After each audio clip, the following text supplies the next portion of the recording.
Hi అండి అందరికీ. మేము వీటిని చేగోడీలు అంటామండి. ఏకాదశికి చేసుకుంటాం మేము. తెలంగాణ సైడ్ అంతా ఇవి చేస్తారండి.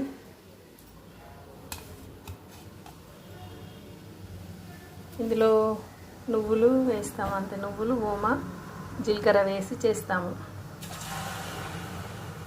మీ సైడ్ ఏమంటారో, మీరు అందరు ఎలా చేస్తారో కామెంట్ బాక్స్లో కామెంట్ చేయండి ఫ్రెండ్స్.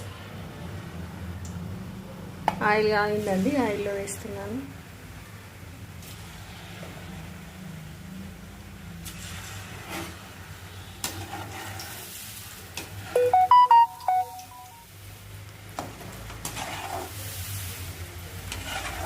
ఆయిల్ బాగా వేడైందండి. గోల్డ్ కలర్ వచ్చేసరికి చేసుకోవాలి ఫ్రెండ్స్, బాగుంటుంది టేస్ట్.